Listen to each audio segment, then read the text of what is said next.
the books he liked better than other books. And one of those books was called a law book.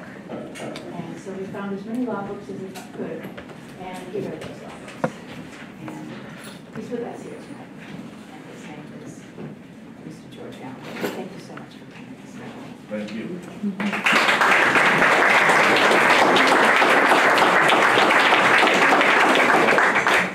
I want to thank all of you for coming out on a hot night in February. It's an honor to speak to such an austere and important organization that's near and dear to my heart. Fort Lauderdale is really a great city. I want to talk about desegregation and integration and segregation. This is the 150th anniversary of the issuance of the Emancipation Proclamation, freeing the black slaves in America, or really proclaiming freedom. This is over 100 years after Plessy versus Ferguson, which ordered separate but equal facilities in schools and school accommodations and communities. And in America, it was mandated separate but equal education was ended.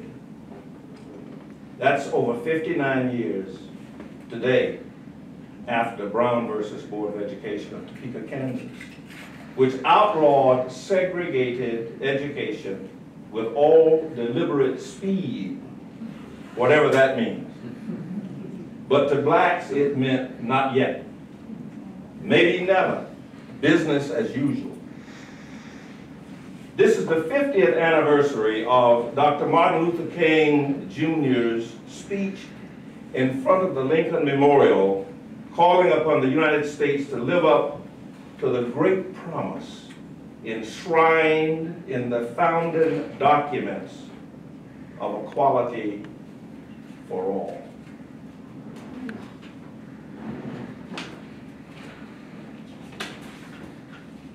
A little hard to read here with the lighting. And this is 50 years after 1963, and we are still challenging America to live up to the national idea or ideal of equality under law and equal justice for all without regard to race, creed, or color. We've made progress, but the dream has not been fully realized. There's still much work to be done. This is 64 years after Virgil Hawkins applied for admission to the University of Florida for attendance at a summer session of the first year law class to begin in the summer of 1949. His application was denied by the Florida Board of Control solely because the Constitution and statutes of the state of Florida prohibited the admittance of anyone but white students at the University of Florida. The state of Florida, in response to Hawkins' suit, set up an inferior Negro law school at Florida A&M University and admitted that the facilities at the Negro law school would not be adequate or equal, but would be separate. But the Florida Supreme Court Justice Sebring held that proposed establishment of a Negro law school at the Negro Agricultural College with facilities equal to those at the University of Florida would satisfy equal protections requirement of the 14th Amendment. And we all know that the equal facilities were a joke. From 1950, Virgil Hawkins was before the Florida Supreme Court 4 more times. In 1952, a unanimous per curiam opinion affirmed the decision of the Lee County Circuit Court in Tallahassee denying mandamus and taking judicial notice that Florida Agricultural and Mechanical College, a tax-supported law school, maintained exclusively for Negroes, offered law courses similar in content and quality to those offered at the University of Florida. Those so-called content and quality, or this so-called content and quality, satisfied the 14th Amendment requiring that substantially equal opportunities and privileges shall be afforded every citizen regardless of race, creed, or color. Now, Brown versus Board of Education was decided in 1954, outlawing separate but equal schools as inherently inferior and a violation of the 14th Amendment to the United States Constitution. Hawkins sued in 1955 for mandamus to compel the University of Florida to admit him to the College of Law, which had refused him admission solely because he was a Negro. The Florida Supreme Court, en banc, that's all of them, on October 19, 1955, ruled that under a mandate of the United States Supreme Court in segregation cases, directing that inferior courts implement Supreme Court decisions, peremptory writ of mandamus directing officials of the state university to admit Hawkins would be withheld pending determination by a commissioner of the issue whether time was necessary to make adjustments and changes in the University of Florida before admitting Negro students. And I interpret that to mean separate toilets, water fountains, classes, facilities, books, and rules. At that time, I was a sophomore political science major at FAMU in Tallahassee, watching the Florida courts mete out unequal justice. In 1957, Hawkins filed another proceedings for peremptory writ of mandamus.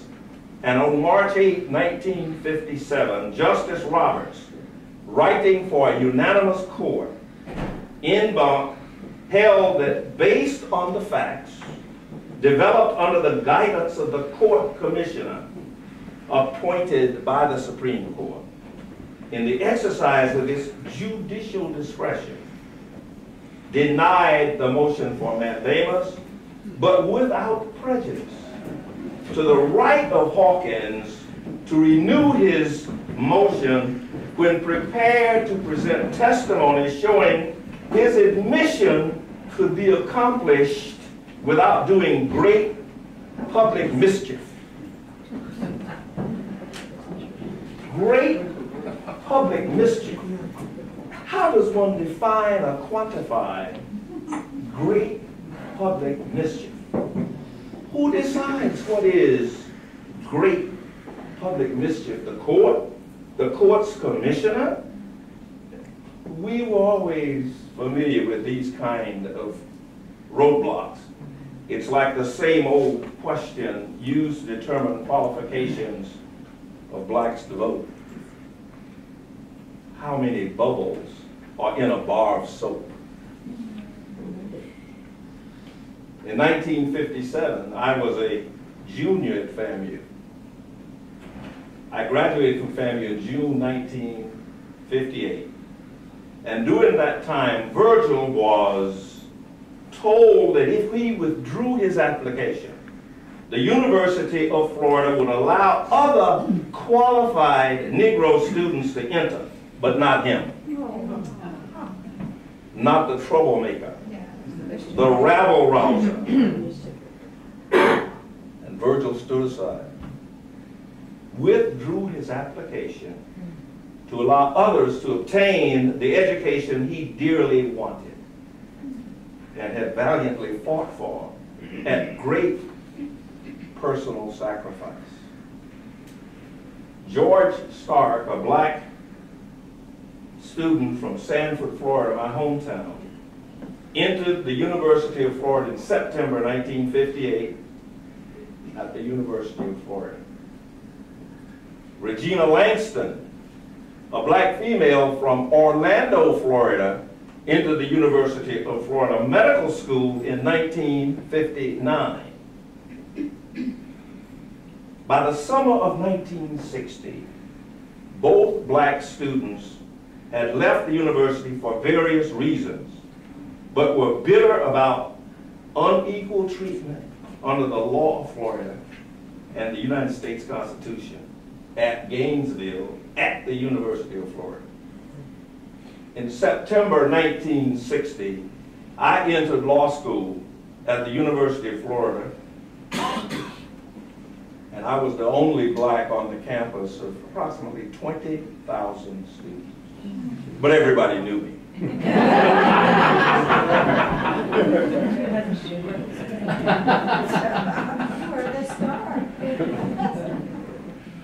In September of 1962, James Meredith entered the undergraduate program at the University of Mississippi.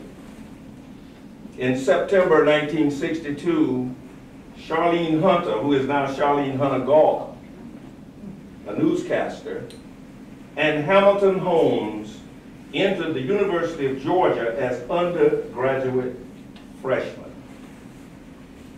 Between that summer and September of 1962, I determined that I needed 10 hours to graduate, and we were on a trimester system. And I told Enid that I can do this real fast and get out of here in December because she wanted me to hurry up and go to work.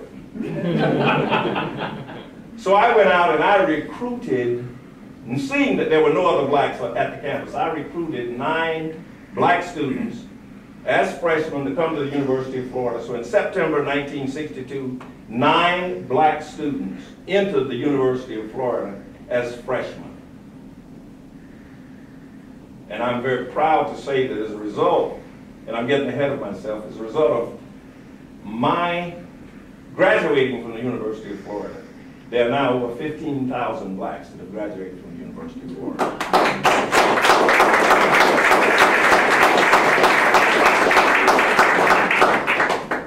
On December 22nd, 1962, I graduated from the University of Florida Law School, thus becoming the first known black graduate, because some of us passed,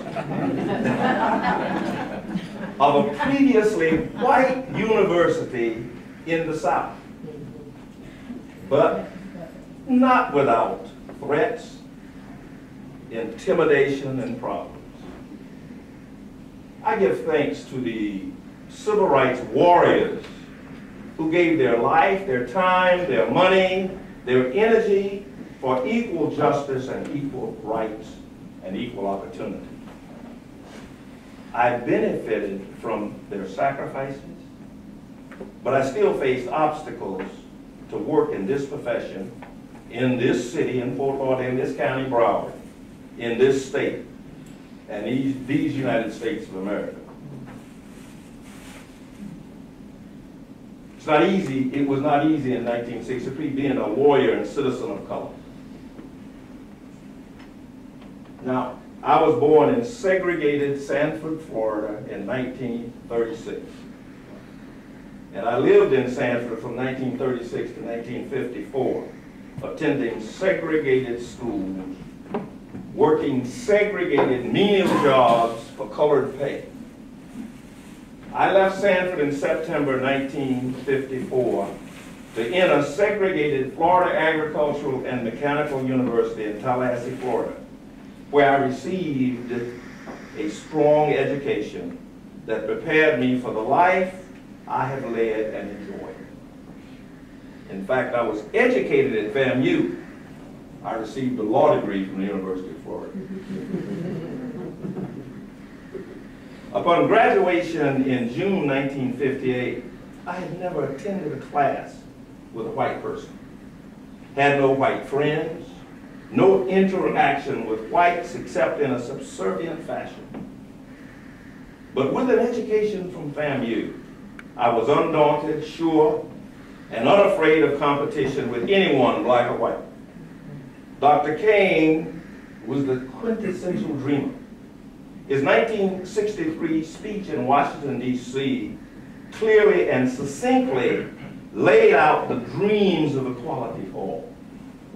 When that speech was given in 1963, I was at work at Orr and Kaplan in Miami, Florida, as an associate attorney in what was reported in the Miami Herald to be the first integrated law firm south of Washington, D.C. Although I could not support my family with the paltry colored wage being paid to me of $75 per week. Gross. This was more integration than I could afford, so I quit.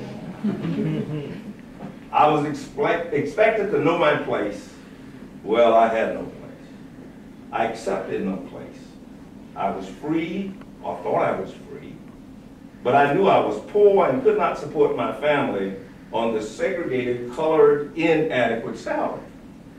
You see, at Winn-Dixie, there was no colored checkout line. Everything was the same price, without regard to race, creed, or color, to all customers, especially blacks.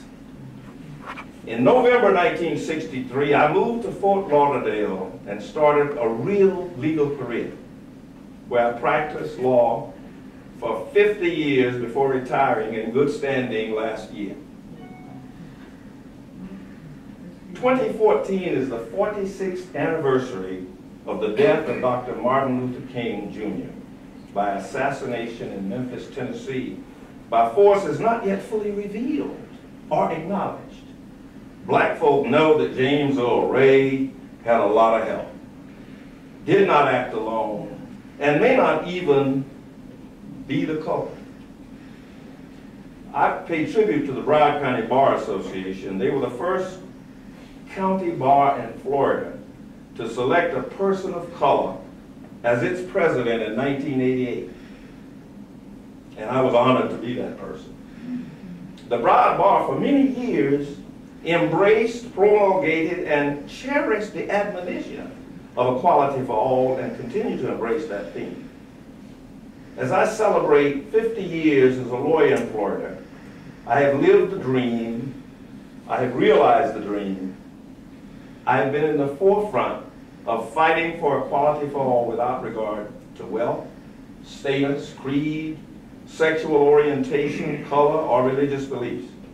I have represented a cross-section of the citizenry of these United States, many people and corporations, foreign and domestic. I have never discriminated against anyone. I have helped many people who needed help without regard to whether they could pay or not. Of course, I like to be paid for my services. In fact, I like to be paid early, well, and often. And I also took tips.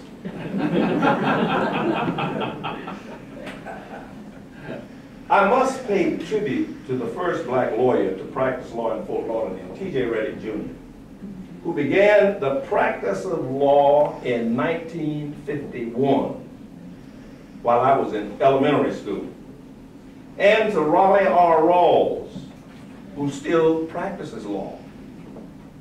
Started practicing law in 1957, before I graduated from Florida A&M University. I met the first black lawyers in my life at FAMU when my political science professor, Professor Emmett W. Bashful, assigned me to attend the arguments of the Florida Supreme Court in the Hawkins case. And all the lawyers were black, brilliant, and impressive. I wanted to emulate them. They were T.J. Reddick, Horace Hill, G.E. Graves Jr., Francisco Rodriguez, Constance Baker Motley, and Thurgood Marshall. What a team. They lost the case or the battle, but they won the war. We stand on their shoulders, we honor their work, we applaud their will. They made this a better world, a better Florida. America is a better country because of the hard work of a cadre of lawyers who gave their all at great private sacrifice, threats, intimidation, and financial sacrifice. T.J. Reddick was denied membership in the Broward Bar Association. At the time, in 1964, in order to become a member of the Broward Bar Association, one had to be recommended in writing by 2 members of the Broward Bar in good standing. Well, L.C. Hastings and I went to Joe Barron and J.B. Patterson, who were the preeminent lawyers in Broward County at the time. And we asked them to recommend us and give us a letter of recommendation to the Broward County Bar Association. They did. And when the bar met the next time, J.B. Patterson attended that meeting and threatened that if they did not allow those 2 boys in, he would represent us in a lawsuit for discrimination. We were unanimously admitted. Later, we offered to vouch for Tom Reddick and Raleigh Rawls, but they refused to join. And to this day, Raleigh, and not T.J. Reddick, never joined the Broward Bar Association. So today, we're still realizing the dream of equality for all. Let us live that dream. I admonish you to reach high, for the stars lie hidden in your soul. Dream deep, for every dream precedes the goal. Thank you for inviting me.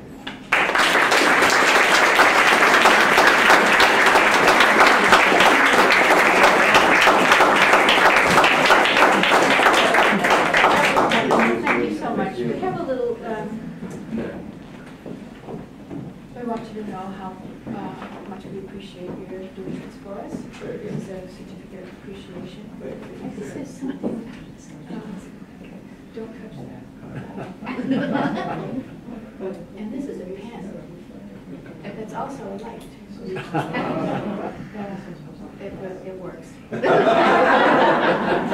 to clean this off for you. Okay, good. I just want you to know that we're so grateful to have them. So let's give you just.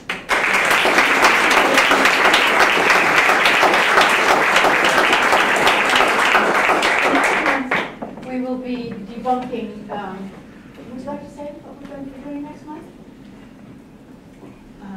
May? May, all right. Where do you want to do it here? Or there? Yeah, there's fine. Okay. Most of us have been taught, those of us particularly from the East Coast, something about Pocahontas and John Smith. Not true.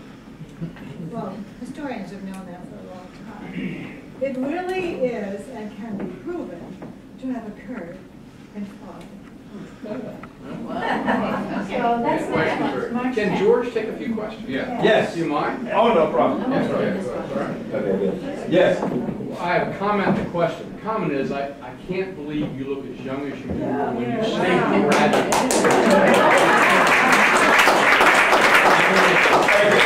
My question is, when you graduated from the University of Florida, I assume you had to take the bar exam. Yes.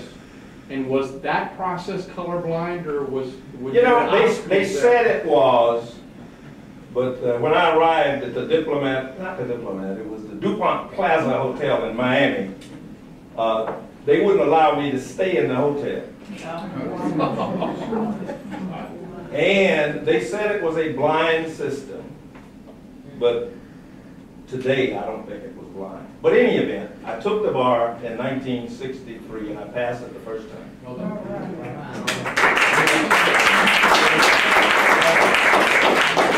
What about the weigh-in that happened in the early 60s? Were you involved in that? No, I knew Miss Eula Johnson before then, and she and Von Mizell would come to Gainesville when I was in law school, and I spoke a couple times to the NACP state. when I was in law school. And so I met them when all this was going on, but I didn't participate, and it had ended by the time I arrived in 1963. I think it was 1960 that they started the wave in. 61. 61. And I didn't get here till 63. Of course, now I'd lived in Hollywood, Florida for a summer between my freshman year and sophomore year, and I worked as a dishwasher at Howard Johnson's restaurant on US 1 at night, and I did construction work in the daytime. So, but I made enough money to get back to family.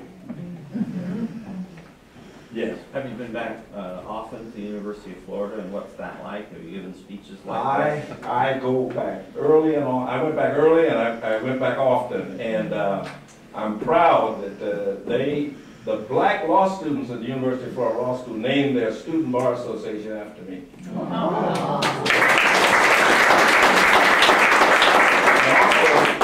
The law school honored me in October of 1962 for 50 years of desegregation of the University of Florida.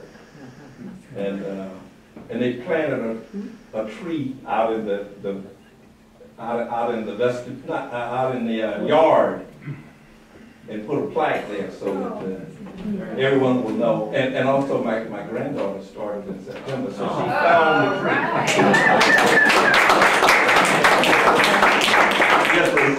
So George, was it Jack Orr and Joe Kaplan at Orr and Kaplan? Irving Kaplan. Irving Kaplan. Jack Orr and Irving Kaplan. Now Jack Orr was viewed as a liberal in the... Oh, very liberal, except with money. Oh yes, he got kicked out of the legislature for opposing segregation. Yeah, no, Jack was one of the leaders in Dade County. I know. At that time. Yeah. Let me just say one thing. People, I went to law school with George. I was a year behind him, and we stand on his shoulders. He at the law school, changed people's minds and hearts just by the example of the kind of person he is, and he still is. Thank you. Thank you. George, you're probably the greatest living, surviving pioneer of civil rights in Broward right now. And I know because I interviewed you about 10 or 12 years ago for a documentary I was doing on the two sides of the track. And the first thing I told you was that I thought you looked like Superman. You had hair then. And you loved that remark. But you went on to tell me that, and these are some things you left out of your story, which I think is really remarkable, that you were admitted to Harvard Law School and you passed so that you could be the pioneer that was the first black man to go to Florida's law school, which I think was pretty, it says quite a lot about you. First of all, you were smart enough to get in there. And secondly, you were brave enough to go ahead and forge a successful career without having gone there. So coming from a Harvard graduate, thank you. When I got it, it was a lot easier than when he got it. Because they weren't letting anybody in when he was applying. And they were kind of ready to let a few of us in when I applied. I still did my thing. I applied to the University of California at Berkeley and Harvard. That's right. And I got admitted to both. Yeah. And at that time, the state of Florida would finance higher education for blacks to keep them from coming to the University of Florida. Now, it took me weeks to convince Enid that we ought to come to the University of Florida and pay our own way, rather than go to Harvard or University of California in Berkeley, and they would pay me to go. So you're right. It was. But the thing is, both of us decided that the two blacks who had been admitted didn't do well. And I told her, I can do this. And she said, well, why? And I said, somebody's got to do it. And she said, but why you? And so it took a long, slow drive from California back to Gainesville in my 1951 Chevrolet Bel Air with no air conditioning. And I tried to convince her all the way.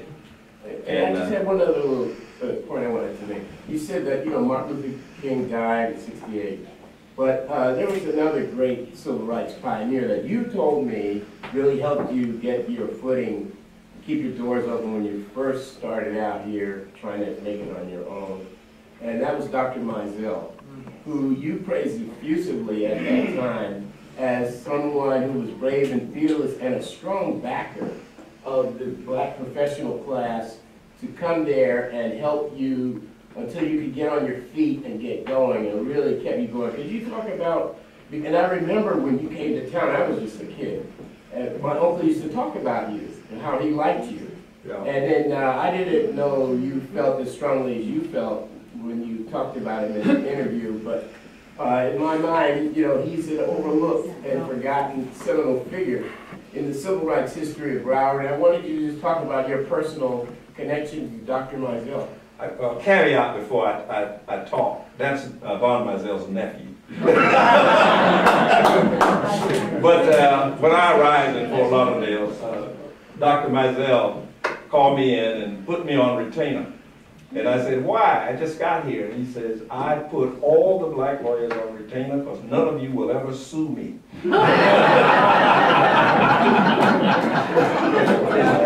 So I represented him. And, when I filed the lawsuit in 1969 to integrate higher education, the schools in Broward, Von Mizell and I financed that litigation out of our pockets. And after I won, on the state level, and then I won in federal court in my Southern District of Florida, Judge Cabot. I filed a motion for attorney's fees, and Judge Cabot gave me $2,800. Now they had paid Bill O'Brien over $50,000 to fight me, and Judge Cabot gave me $2,800, and then he told some of the friends at the courthouse, I had to give him something. So it was a work. Oh, it's still bad. It's still bad. But the thing is, that's what we face. I told Vaughn, I said, fine, I'll take the 28, and I did. Yes, sir. What are some of the outstanding issues that you think need to be addressed still, and what kind of role would you be playing in it? Well, I've retired, so I very little role for me. But we were in a very bad situation with regard to national politics. The things that people come out now and say outright about President Obama would never have happened with any of the other presidents. And the only reason they do it is because he's black. And it's a crime and a shame the way they do it. The lady was talking last week about he should be executed. And the congressman with there said, you hear, didn't apologize, didn't correct her. And there's so many bad things happening our way. We're just uncivil. Even in the courts now, we're not as civil toward each other as we were when Bruce and I started. And it's awful. But there's still a lot to be done with regard to what we're doing to our kids, black and white. We're not really doing the best we can from an educational standpoint. Florida is going down, down, down in national standards about how we are educating our children or miseducating our children. So you need to get involved with the schools and with what your students are doing and what your children are doing. Also, crime is so bad. We've got to do something about it. Yes? Hi, would you please talk about the first challenge you faced with the closing of the dumps over on 31st? Oh, the first day I came to town, I was hired by Martin Fredovich of PM Construction as his general counsel. He gave me a substantial raise from what Jack Hoy was giving me. And so I came and I rented a house from Martin Fredovich, and I went over to cut the water on that Monday and to City Hall. And I passed by and I noticed some black people standing up talking to the city commission. And I believe Edmund Burry was the mayor at the time. And Von Mizell was one of them. Miss Eula Johnson was there, and a lot of other people were there. And I turned my water on, and I came back, and they were still talking, so I sat in the back of the room, and they were talking about the dump that they had. One was on 6th Street and one was on 31st Avenue, and they were trying to close the dump on 6th Street at the time. And so I sat there and I listened, and they broke for lunch and said, come back at 1:30. And I went up and I introduced myself, and I said, my name is W. Jordell, and I'm moving into the community, and I'm a lawyer. And I said, you all don't seem to be doing well. And so they invited me to lunch, and we came back, and at 1:30 I stood up before the city commission. I said, I'm W. Jordell, and I represent these people, and that they had a homeowners association, and so I argued to no avail, and the city refused to close the dump. And so within 2 weeks I had filed suit, and within a month and a half I had an injunction. So we stopped the dump on Northwest 6th Street. It was near where Lincoln Park Elementary School was, on Northwest 6th Street in the 2000 block. But they were just bringing garbage over there and throwing it. They would cook a little bit of it, but it was just bad for the black community. So we stopped it. And that was in 63, maybe early 64. Any other questions? Yeah. One more question. It's kind of legal and public policy. So the first black student to go to desegregate a school in Broward, to my knowledge, was Chester Seabury at Stranahan, who got in under some kind of petition. Freedom of choice. No, they allowed a few smart blacks like Chester Seabury to go to those schools, but that's not integrating the schools. And you know, and it's the same thing now with charter schools.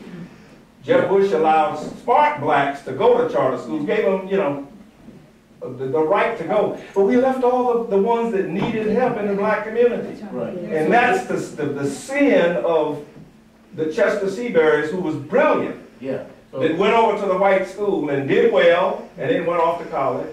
Princeton. Yes, I know. Yeah. And then we went to Nova. We had a whole gang of smart black kids who went to Nova. So I could never quite figure out, we were in an integrated or desegregated environment from 63 to 67. I was the president of the student body of my senior year. Meanwhile, the Broward County was still segregated. So Nova is another fraud, a fraud on the school system of Broward County. They set up a private school there and allowed smart people to go there. And so you were one of the smarts they allowed to keep them integrating schools. Yes. And that's the reason they said, and they bust, you talk about busing, Right. the busing to Nova was criminal. They bust people from all over the county to Nova, Right. and then they opposed busing white kids to the black community. So Nova was not, and I tried to get it closed down with Bill Drainer. Like I said, you know, it's criminal for you all to set up a private school within the Broward County school system and allow all the smart blacks to go there, and you left all the dumb ones out here to fend for themselves. When I was in school at Coombs Academy, I had football players and I taught how to read.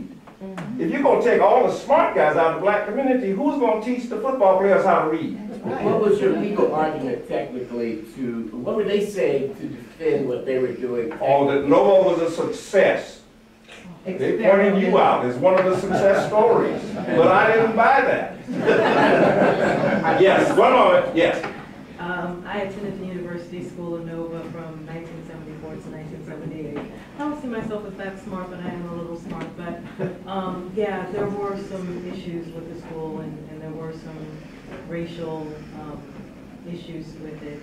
I'm not going to go through a whole story, but I went away on vacation to Jamaica, and we had this thing called show and tell. And show and tell, you got up and you talked about, you know, your vacation or anything like that. And I talked about my vacation to... Finally, we got air conditioning. Thank you. Yeah. Long story short, the instructor there said that I was imagining things and that I had never been to Jamaica before, and sat me down. Now, some of the white kids knew my parents and were against it. I never went to the university school on scholarship. I went to pediatric associates, and my father, Henry Gilliard, knew people on the board, but that's a different story. So my mother came there, and because she wanted to have a conference immediately because I was imagining things and I wasn't supposed to imagine things. So my mother came, and my mother has 2 doctorates. One of them was from the University of Miami. She was the only black woman to graduate with honors in 1975. And she came, and my mother was all about style. So she had Nina Ricci glasses and long things and big designer purses and everything, and just came in.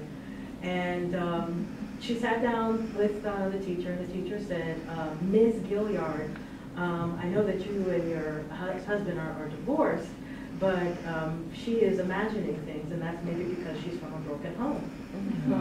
So first of all, and then she went in and said maybe we should do some counseling or anything. So first of all, I'm not Miss Gilliard, I'm Dr. Marilyn Gilliard.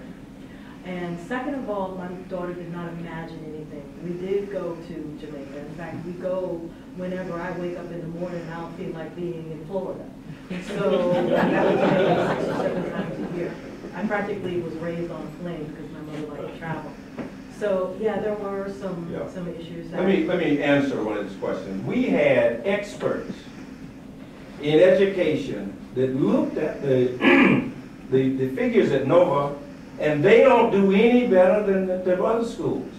The graduates are not better, and they say they said when they started it was an experimental school or something. It was a school of the future. And they never did anything that was turned over to the rest of the school board to show that they had done anything that should be used in the future anywhere, not even at Nova. So it was a farce from day one. When we graduated, we took the future with us. Okay, any questions? Any other questions? Thanks for the accuracy.